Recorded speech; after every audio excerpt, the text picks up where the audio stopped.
We live in a world that is always on, always moving, always making noise. The moment you feel a little bit of boredom creeping in, what do? You reach for that phone, you start scrolling, you're looking at what somebody else is eating for breakfast, where they went on vacation, who they're mad at today. You're filling your mind with a whole lot of nothing. It becomes a habit, a crutch. You get so used to that constant buzz that you can't stand it when things get quiet. That's a dangerous place to be. This dependency on distraction, it's a problem. It's a sign that maybe, just maybe, you've lost a little bit of discipline. Think about it. When you can't just sit with your own thoughts for 5 minutes without needing to be entertained, you're letting your urges run the show. You're letting that phone, that TV, that social media feed control you. You're not in the driver's seat of your own life anymore. You're just a passenger going wherever the noise takes you, and you're wasting precious time that you will never, ever get back. You're trading your potential for a cheap, temporary fix. Now, understand this, every time you run from boredom, you're training your brain to need more and more stimulation just to feel normal. It's like a drug. The first hit is great, but pretty soon, you need more just to feel okay. You're chasing a high that never lasts. You end up spending hours of your day, hours of your one and only life, on things that don't build you up, don't push you forward, and don't add a single drop of value to your soul. You're just spinning your wheels in a mud puddle of meaningless entertainment. You have to break that cycle. You have to be strong enough to put the phone down. You have to be brave enough to turn the television off. You have to decide that your time, your focus, and your mental energy are too valuable to be given away so freely. It's not easy, I know it's not. The world is designed to keep you distracted, but your future is not going to be built by watching someone else live their life. It's going to be built by you, in the moments you decide to take control back from the noise. So, what happens when you turn off the noise? You're left with silence.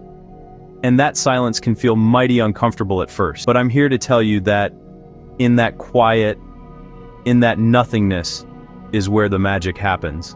That's where you finally get a chance to hear yourself think. It's in those moments of stillness that you can truly take stock of your life. You can ask yourself the hard questions. Am I happy? Am I on the right path? What do I really, truly want for my future? This is your time for real self-reflection. Instead of filling that mental space with junk food for the brain, you can use it to dream, to brainstorm, and to lay down a blueprint for your success. This is where you can look at your life not just for what it is, but for what it could be. You can evaluate your wins and your losses. You can figure out what's working and what ain't. These quiet moments aren't empty, they are opportunities. They are your personal strategy sessions with the most important person in your life, you. Now it was in a moment just like this, a moment of profound quiet and boredom, that I had a big realization about myself. I saw that I was lacking self-control in some areas. I was desperate for somebody, anybody, to see the good things I was trying to do, and give me a pat on the back. I was waiting for a round of applause that wasn't coming. And in that silence, a tough lesson hit me right between the eyes. Doing the right thing does not guarantee you will get recognition for it down here on Earth. You can't control what other people see or say. This is the value of boredom. It forces you to confront the truths you've been running from. Sometimes what you see in that mirror is a person who is hungry for approval, a person who is basing their worth on the validation of others. And that's a shaky foundation to build your life on. But seeing it is the first step. You can't fix a problem you refuse to acknowledge. That quiet space gives you the clarity to see the problem plain as day. When you're always looking for that pat on the back, when you need that instant reward or to feel good, you're setting yourself up for a world of hurt. You're putting your happiness in somebody else's hands. And let me tell you something, people will let you down. They're busy with their own lives. They might not notice the extra work you put in. They might not return the feelings you have for them. And when that recognition you're craving doesn't come, it can lead to disappointment, frustration, and a deep, gnawing insecurity. This insecurity is rooted in rejection. It's that simple. Maybe it was family, maybe it was friends, maybe it was a stranger who didn't give you the time of day. When you let their opinion, their standards, their rejection define your value, you are giving away all your power. You start to believe that you're not good enough unless they say you are. your self-worth gets tied to their approval, and that is the root of so much pain. You start questioning everything about yourself because someone else didn't see your shine. I remember when I was younger, back in school, I became desperate for attention from anywhere I could get it.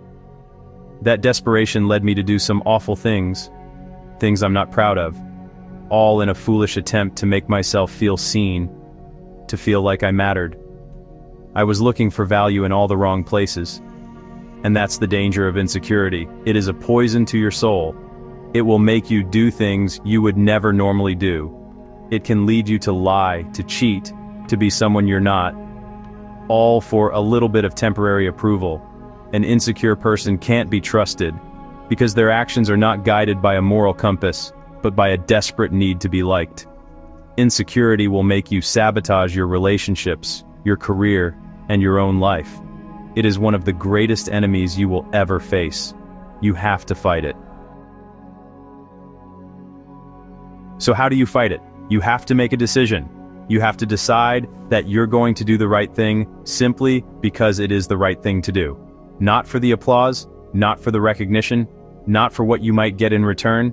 You do it because it aligns with your character, your integrity, and your values. Your reward isn't what other people say about you. Your reward is knowing you stood tall and did what was right, even when no one was watching. That's real strength. You have to stop looking outside of yourself for your value. Your worth is not determined by who likes your post, who returns your text, or who promotes you at work. Your worth was stamped on your soul the day you were born. It is inherent. It is non-negotiable. You have to be the one to recognize it, to own it, and to protect it. Stop letting the world tell you how much you're worth. You tell the world. Your value comes from within you, and from the God who made you. You have to fight this battle with insecurity, with every ounce of energy you have. You fight it for yourself, so you can live a life of peace and purpose. You fight it for your family, for your spouse, for your children, so you can be the strong, stable, and loving person they need you to be. Don't let insecurity rob you of the joy and the love that you are meant to have. Don't let it block your blessings. You are better than that. You are stronger than that.